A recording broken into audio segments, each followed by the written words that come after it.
Washington Journal continues.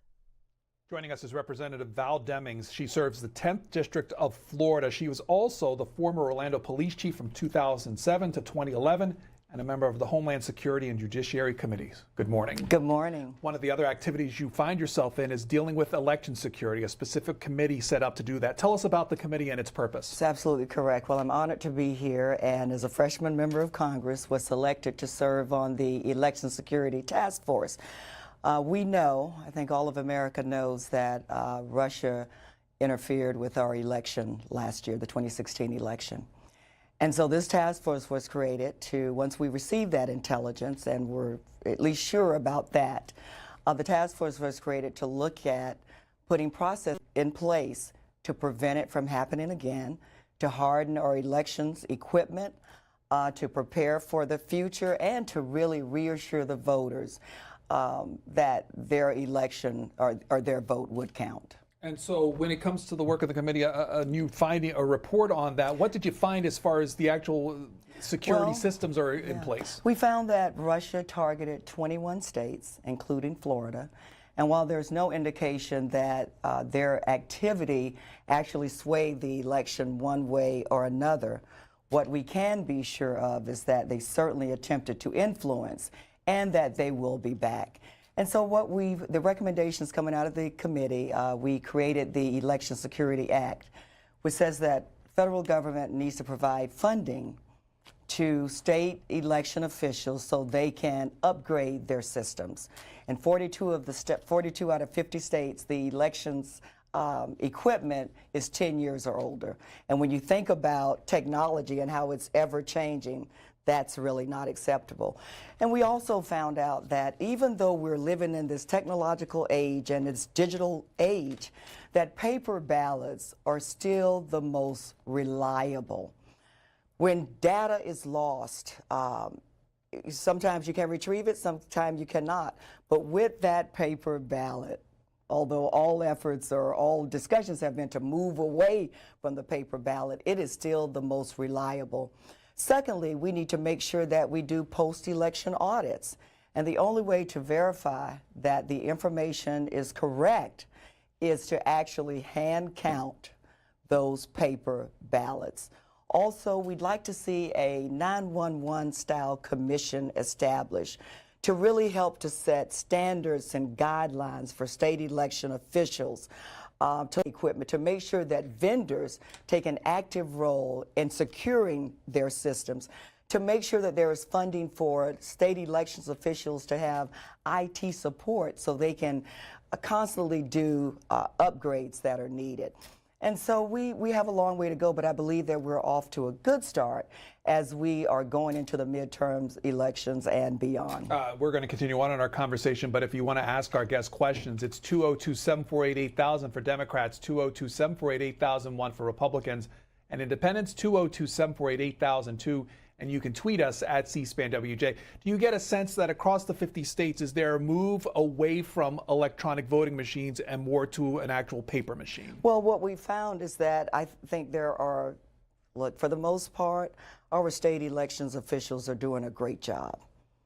But we, as members of Congress, need to provide them the infrastructure support that they need to upgrade, to secure, to inform, to educate the public, and to educate local poll workers. And so we have to form a partnership that works for everybody. As far as of cost for these kind of upgrades that would ensure security, what kind of figures are we talking? Well, you know, we initially requested through the Election Security Act $1 billion that would get us off to a good start. Look, it's going to be expensive.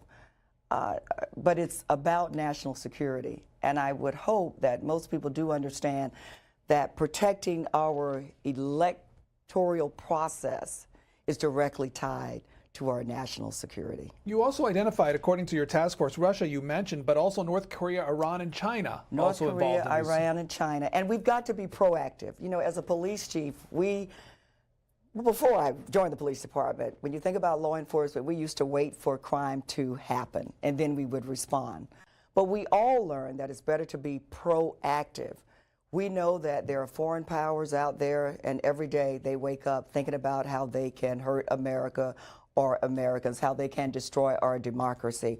And so it's not just about Russia, but we need to expand that net and be prepared for others who would want to do us harm as well. Is there a fine line between the federal government offering these assistance to upgrade and a state saying, look, we can manage on our own, we're doing fine, and we necessarily don't want the federal involved in our election system? No, I think when we're talking about upgrading the systems to tighten it up, make it more secure, to make it efficient, to make it better, to assure the American voter.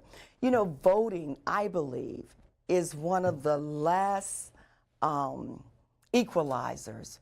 It doesn't matter where you are, how much money you make, your sexual orientation, what zip code you live in.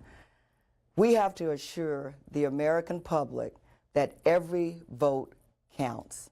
And so I believe that state officials welcome our support, but they also want us to listen to them. They're the ones who are there in their home states on the ground, clearly understanding from a front row seat the challenges that they face, but they welcome the support. Calls lined up for you. This is Val Demings, who serves Florida, the 10th District, a former police chief, and as you heard her talk about on this committee on election security. Let's go to Las Vegas first. Anthony is there. Democrats line. You're on with Val Demings. Go ahead. Well, good morning, Ms. Demings. Good morning. I know you're not going to expect the comments that you're going to get from me, but I do agree with you on the paper ballots, 100%. But I disagree with you that Russia hacked into the DNC. That did not happen. I'm a researcher, and I don't just listen to what the mainstream media tells. And I've researched heavily into this. NSA legend Bill Benny has already analyzed the metadata from the DNC hack, because there were timestamps and things like that he could look at and identify and look at the metadata. And according to him, it was an inside job. Okay, Anthony, we'll let our guest respond. Anthony, thank you so much for your call, and I just appreciate you being involved in our political process. We need to be more now than ever. We can certainly disagree on specifically on Russia's activity, but what we do know, Anthony, without a doubt, is that Russia attempted to influence the 2016 election. I didn't specifically mention the DNC, but what I did say is that they did target 21 states, including my home state of Florida.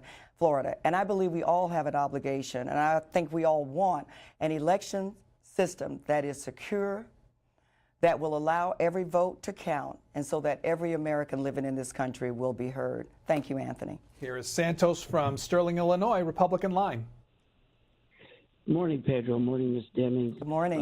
Glad chance to talk to you. I haven't really seen much on this particular subject. I've been waiting for it. I, too, have tried to do my homework and read some of the entities that have been involved in interfering with our elections. I'm concerned with it. I called every representative in my state of Illinois, and I've called both our senators and their offices in the Illinois State Election Bureau and my local county's election district chief there, and found that there was nothing really that had been done. It really concerns me. I totally do believe that the Russians did, of course, try to influence. I pride myself on trying to keep up on this whole situation. It's a little bit of a relief to hear that you are there and that you are actually doing some good work as to prevent this kind of situation. My question is exactly what has been done, and I agree, too, with the paper ballots for 2018. Why take a chance until we're sure? Like I said, I've read the book from Bill Brower, which is a guest on C-SPAN there, and also Wolfie and all those other books that are surrounding the influences that are controlling, not controlling per se, but influencing the White House. Okay, Santos, thank you very much. I appreciate your call. It's great talking to you this morning. And look, this is just the start of this process, right? It is an ever-going, ever-changing, I think, process to secure our election systems now and for the future. I think you probably heard me talk about the Election Security Act that is the result of the work of the task force, where the federal government will play a role in terms of funding, in terms of recommendations. We talked to several state, local officials, brought them in for public forums where they talked about best practices. I know that state election officials have met, they've gone through extensive training, and so, you know, we will continue to try to form partnerships. We're hoping that the Federal the Election Security Act will get the support in Congress that it deserves to have. Thank you. In a recent op-ed, you wrote that talks about your experience as a law enforcement officer. You wrote this: you install a lock, they learn to pick it. You install an alarm, they learn to disable it. That said, can we ever be as far ahead as we in order to stop at least the most of these type of incidents from happening? That's why we have to be ever vigilant. As I indicated earlier, there are people, and we know it, who get up every day and they're thinking about how they can hurt America or hurt Americans. We can never take our eyes off them. We have to be relentless in terms of protecting our nation, protecting our shores, protecting our institutions, and protecting our vote. Is there an electronic warfare response to other countries? And should there be a U.S. response electronically to what they do to us? Well, I certainly think that we should hold those who would interfere with us in any way, in a negative way, or try to harm us. We should hold them accountable. And that's another part of the work done by the task force. We need to hold those who want to do us harm accountable. We need to send a clear message that we are not going to tolerate any interference, and that we need to make sure that we harden our systems to prevent any interference in the future. What's the best way to send that message then? I think we send it every day. I think we send it from our leadership in the White House. I think the president kind of sets the tone and the standard, sends the clearest message. He's certainly the strongest voice. We should send it electronically, but it has to be a ever-present message that we're not going to tolerate it. Let's go to Doug. Doug's in Massachusetts, Democrats line. Hi, good morning. Morning. All these people who are interfering in our elections over here, you never mentioned Israel. Israel's lobby over here, AIPAC, buys off politicians like you. Yesterday, you tweeted out an obsequious, craven tweet about having meeting all these Israeli lobbyists in office who was looking after Israel's interests. So how do you square the circle? Well, good morning, and thank you so much for that question. I served at the Orlando Police Department for 27 years, had the honor of working my way up through the ranks and serving as the chief of police. In my hometown of Orlando, we pride ourselves on being accepting of the diversity and celebrating actually the diversity in our area. I represent a lot of people, and I am proud to do so. I meet with constituents when I can, any constituent that will call my office, Republican or Democrat, agree with me or disagree with me. I believe as an elected official, I have an obligation to represent the people from my district, and I will continue to do that when it gains me favor and when it does not. Chris Kobach, the Secretary of State of Kansas, talks about election issues on another front. He talks about those who shouldn't be citizens voting. He says his process stopped 18,000 non-citizens from voting. He said that it was a law which requires people to provide documents as a birth certificate or a passport at motor vehicle offices to register to vote, with much more effective than previous policies that required registrants only to check boxes saying they were over 18 and a U.S. citizen. What do you think about that approach, and do you think there's something there as far as preventing those who shouldn't be voting in the first place from voting? Well, certainly. The right to vote in this country is reserved for those who are citizens in this country. But when I think about the framers of the Constitution and the forefathers of this country, I don't believe that they wanted us to make voting more difficult. I believe they wanted us to give every citizen that opportunity and to make it easier. I think it's reasonable. Certainly, I believe you should have ID. But if you require an 85-year-old woman who's never driven to have a driver's license, that's a little unreasonable. Sometimes even a state ID may cost money that some families do not have. And while I do think ID is appropriate, I think that we should expand the list and make sure that people have options in terms of the type of ID that they use. Also, I think it is frankly ridiculous that a college student can vote showing their concealed carry permit, but cannot vote using their college ID. And so I'll end this segment with how I started. I believe we should make voting easier for our citizens and not more difficult. From Waterbury, Connecticut, this is Angela, Republican line for our guest Val Demings. Hello. Hi, my question was actually about the voter ID view, how she felt about that. Well, good morning. I truly think that everybody, has a check, and you have to use ID to go cash a check, for goodness sake. I mean, it's not that difficult. It's not that outlandish, It's absolutely correct. And, as I use the analogy of the 85-year-old woman who's never driven, if that person has used their birth certificate, for example, for, let's see, since they were 18 and now they're 85, and then suddenly the standards change and they need another form of ID, is that really appropriate or fair? How does Florida deal with this? How much ID do they have to show in order to vote? Well, you have to show a pictured ID, but there is a list of different forms and different options, which I think makes it easier. Certainly have to verify residency. So if there's some question, your particular precinct, you may be required to bring in, along with your pictured ID, a utility bill or a phone bill that will just verify your residency. I think that's reasonable. Let's hear from Joanne. She's in Minnesota, independent line. You're on with Val Demings. Good morning. Good morning. Good morning. I'd like to say I don't always agree with congressmen or congresswomen, but you are making a lot of sense this morning. And what I was going to say has kind of been answered. One, if electronic voting is causing us so much problems, why don't we go back to the paper voting? It may take a little bit longer, but there's no way that any country can hack into our paper voting, and then we wouldn't be going through everything that we're going through. And the second thing I wanted to say was on ID.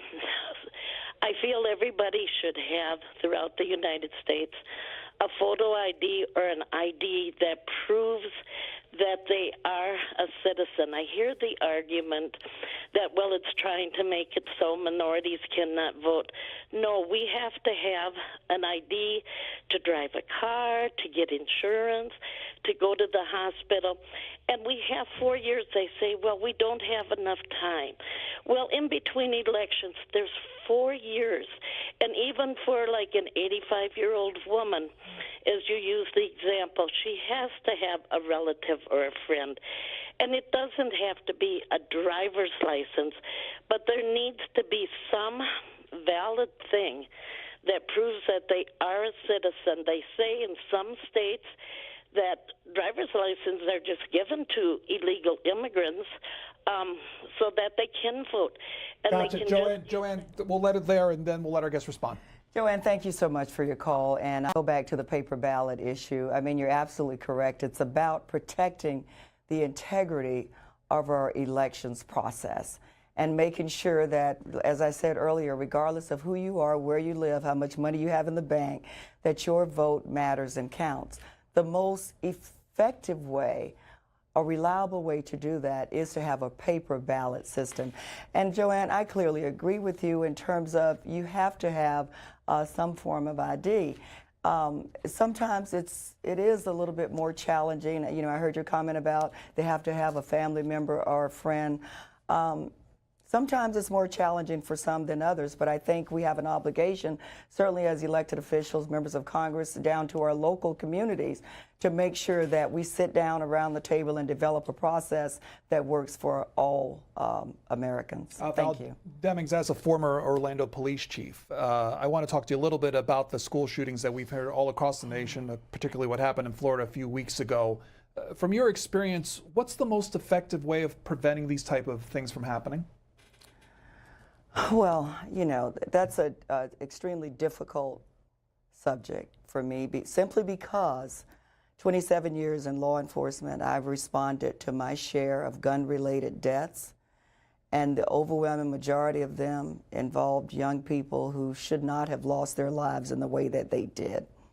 What happened in Parkland, Florida was a tragedy. When a person, child or student, is in one of the safest places, should be one of the safest places in their lives, they're there at the right place doing the right thing, and they lose their lives. And I just clearly don't, I'm a freshman member of Congress. I've been here 1 year. I come with a lot of on the ground, dealing with real people and real issues experience. I just don't know why this is such a difficult topic. When some say, every time we talk about gun safety legislation, that we are trying to attack the Second Amendment. I took an oath that I would protect the Constitution, protect and defend the Constitution, which includes the Second Amendment. This debate, this issue, what happened in Parkland, has nothing to do with the Second Amendment. It is all about keeping guns out of the hands of bad people. And so we have got to, on both sides of the aisle, sit down, get serious about this issue.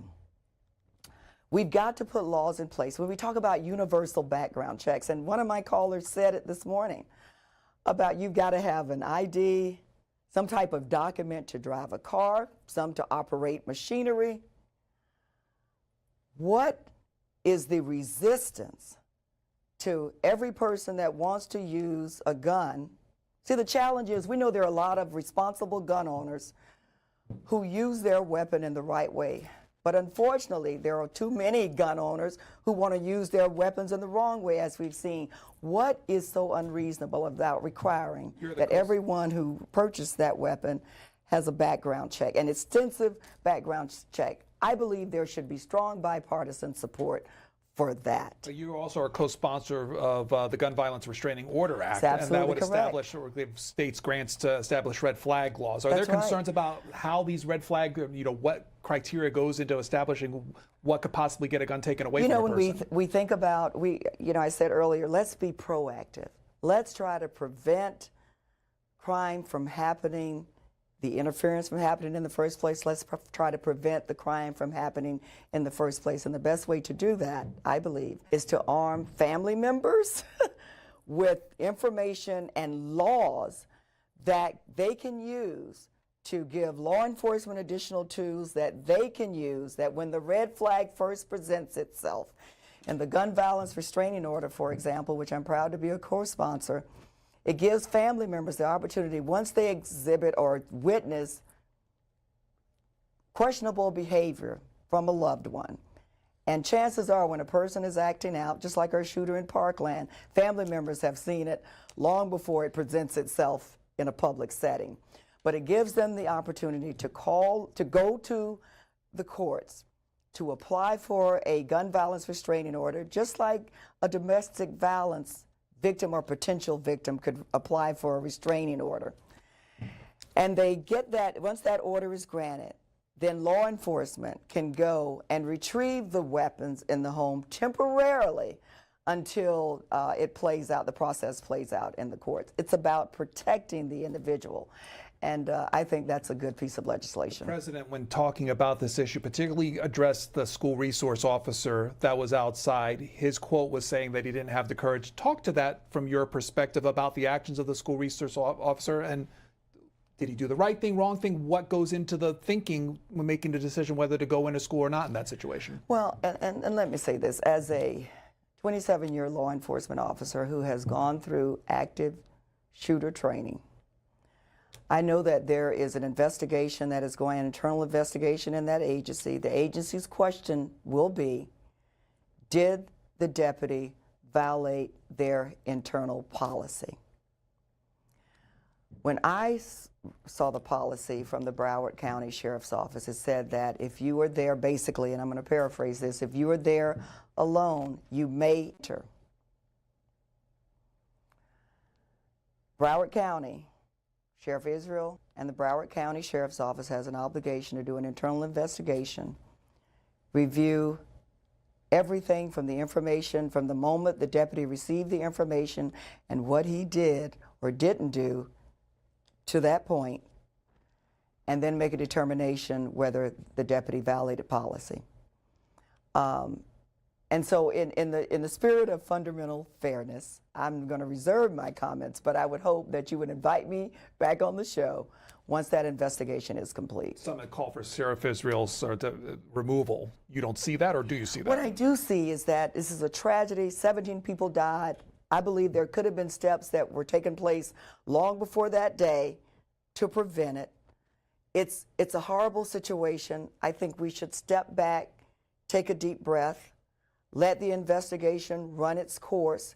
If there's policy failure, we need to deal with that. If there was failure on the parts of anybody who was on the scene, we need to deal with that and come out with legislation, policy, and action that will prevent our most precious commodity, our children, from being gunned down on a school campus. Let's go back to calls. This is from Mobile, Alabama, Democrats line. Catherine, hi there. Hi, how you doing this morning? Good morning, Y'all Catherine. forgive my asthma. It's really bad. I was born with it, so it's a cross I got to bear. But I really wanted to ask you, I am worried about our elections, period, because of the gerrymandering and the disenfranchisement of women and minorities. We in Alabama and in Mississippi, where two states, I have lived in both, was born in one and raised in both of them, we are only allowed to vote on Tuesday. Tuesday is a day where children are going to school and the businesses are open. As a child, Tuesdays, all the businesses were closed so that people could vote. I really think that that harms our voting system, and I believe that in Alabama and Mississippi, we got Doug Jones elected because we worked very hard and because in our state there are more of us than there are right-wing extremists. However, they have a stranglehold on us, and I really don't know how we are going to save America when 60% of us say we want something done and the elected officials are working for the NRA instead of the people. Okay, thanks, caller. Thanks, caller. We'll let our guest respond. Well, thank you so much, and I'll start off with the gerrymandering. Look, we want a fair system, and yes, I'm a member of Congress now, and I guess that makes me a politician, but I come from a background where right and wrong is clear, and I believe that state legislative bodies have an obligation to create districts that fairly represent the district. The people, districts that leave cities intact, that utilize natural boundaries, not districts that are drawn in funny ways or bizarre ways to pick up certain voters. And so we need to continue to work there, and just in the spirit of fundamental fairness, create districts that are representative of the people. Number two, from what I've seen in Alabama this year and from what I have seen over the last year, starting with the Women's March on D.C., I'm convinced that there might be efforts to leave women behind. But women you talk about resisting and standing up. I do believe that women are not going to be left out and unheard, and we've seen the results of that. I just spent this past weekend on a pilgrimage with Representative John Lewis and spent 3 days in Birmingham, Montgomery, and Selma. And we, of course, were commemorating the 50th anniversary of Dr. King's assassination and retracing the steps that led to Bloody Sunday. Shame on us if we allow ourselves, as the greatest nation in the world, to go back, because we know the civil rights movement was all about decent human equality, but at the heart of it was the right to vote, the Voting Rights Act. And shame on us if we go backwards and not forward. And we have to keep moving forward and protecting our voting system. Thank you. One more call. This will be from Robert in Brooklyn, New York, Republican line. Hi, good morning. Good morning. I got two quick questions. The first one is concerned the First Amendment. You say your job is to protect the First Amendment. At least 20 states in America, the Israel government lobbied the government and college to change the law so people cannot protest and boycott Israel. So I'd like you to explain how is that possible that they're taking away people's rights and free speech in America. The second question is to talk about Martin Luther King.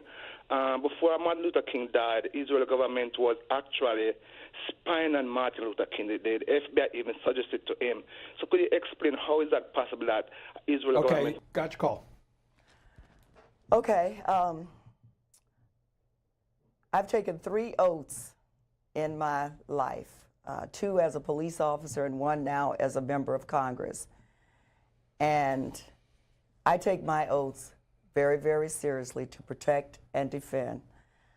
As a police officer, I have protected some of the most extreme groups, not because I agreed with what they protesting or demonstrating about, but because I support the First Amendment and their right to say it. And so I appreciate your call, but I want you to understand that it doesn't change. I don't waver or change my position on that responsibility based on the country where the protesters or demonstrators may come from. We ensure that people in this country, you know, the Constitution is a beautiful document. The shame of it all is that many times we don't either understand it or follow it. And the beauty of this country is the ability to be heard regardless of the position that you take. And so I will always support the peaceful demonstration and protest of people in this country. Thank you. Val Demings, the former Orlando police chief from 2007 to 11 and current member of Congress serving the 10th District of Florida. Thanks for your time. Thank you so much.